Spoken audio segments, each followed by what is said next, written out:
present our topic is hematology, but first let us begin to introduce ourselves. My name is Ida Ayu Putusatya Agneswari, and I'll be your moderator for this session. And I'm joined by wonderful teammates. Hello everyone. Hello. Let me introduce myself. My name is Kara Adira Devi, class number 92. I am as the material presenter. And next, my friend. Okay, hello, good afternoon everyone. Let me introduce myself. My name is Imaria Puspitasari. My last number is 103. So today I am as material presenter. Next. Hello, my name is Nirmala Devi. My last number 99, and I'm material presenter. Okay, this is the material for today. First, introducing of hematology. Second, core topic of hematology. And three, methods laboratory practice and clinical relevance. To save time, let's go to the first material present by Dada. Okay, thank you for the time, Bayu. Okay, everyone. The first medical is introduction of hematology. Do you know what is hematology? No. Hematology is the branch of medical science that focuses on study of blood-forming organs, and blood-related disorders. It plays a crucial role in diagnosing and managing diseases such as anemia, leukemia, hemophilia, and infection affecting the blood. Okay, next topic is core topic of hematology. First, blood composition and function. Do you know what is composition of blood? No. Well, blood several compositions namely plasma, leukocyte or white blood cell, erythrocyte or red blood cell, and thrombocyte or platelet. First, plasma. Plasma is the lipid component that transports nutrients, hormones, and waste. Next is erythrocyte or red blood cell that function to carry oxygen to hemoglobin. Next is leukocyte or white blood cell that function to defend against infection. And the last is platelets or thrombocyte. Thrombocyte function to aid in blood clotting. Next slide. Okay, the next is hematopoiesis. Hematopoiesis is the process of blood cell formation occurring primarily in the bone marrow. Hematopoiesis involves stem cell differentiation into erythrocyte, leukocyte, and thrombocyte. Okay, that's all from me. And the next video can be by my friends. Thank you. Okay, next slide are you? Okay, the next material is hemoglobin. Did you know what is hemoglobin? No. Yes. Okay, the hemoglobin is a protein found in red blood cell that transport oxygen from the lung to the rest of body, and it consists of 4 iron containing hemoglobin. Next slide are you? Okay, the next material is the oxygen dissociation of hemoglobin. Not only carries oxygen but also help regulate blood pH or blood presence of nitrogen. The oxygen dissociation curve shows how easily hemoglobin releases oxygen to the body tissue and show relationship between hemoglobin saturation and particle pressure of nitrogen.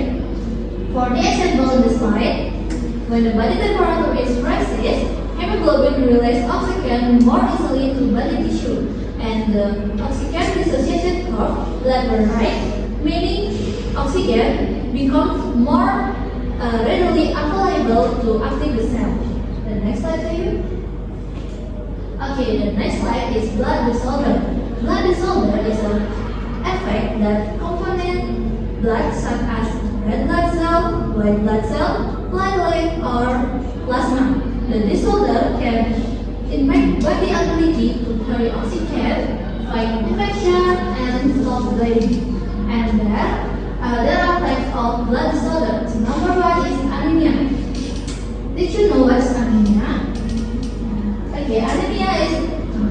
Anemia is a condition when the blood like enough help red blood cell to oxygen to body tissue, and the characteristic of anemia is fatigue and paleness. Number 2, our second is leukocyte.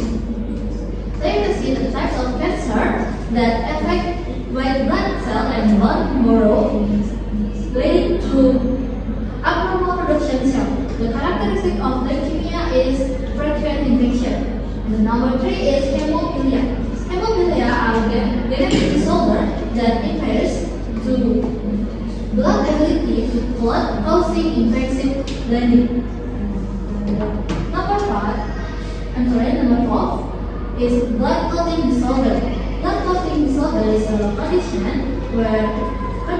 causing irregular clot formation and deep vein thrombosis. Okay, that's all from me. And the next presentation will be presented by my friend. Thank you. Okay, thank you.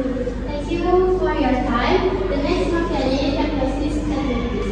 Number 1, complete blood count. The complete blood count to measure the number and types of blood. Number 2, peripheral blood smear.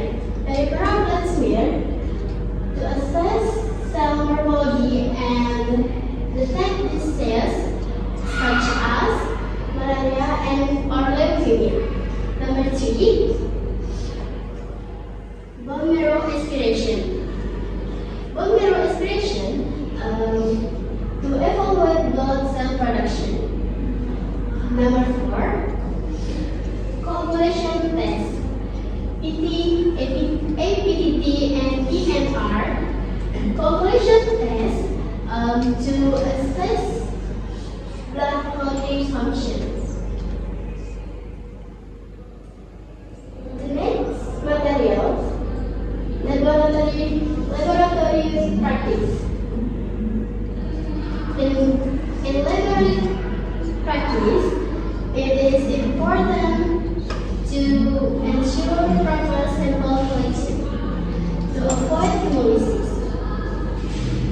Apply white DSA staining to differentiate blood cells. And use ultimate analyzer that profiles quick result while still requiring manual verification when abnormalities are found. Quality control with calibration and control sample must also be maintained to ensure accurate result.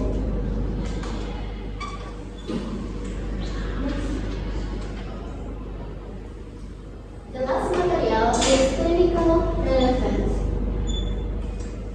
Hematology results play a crucial role in clinical practice, such as monitoring chronic diseases like leukemia, ensuring safe blood transfusion protocol from plasma chain,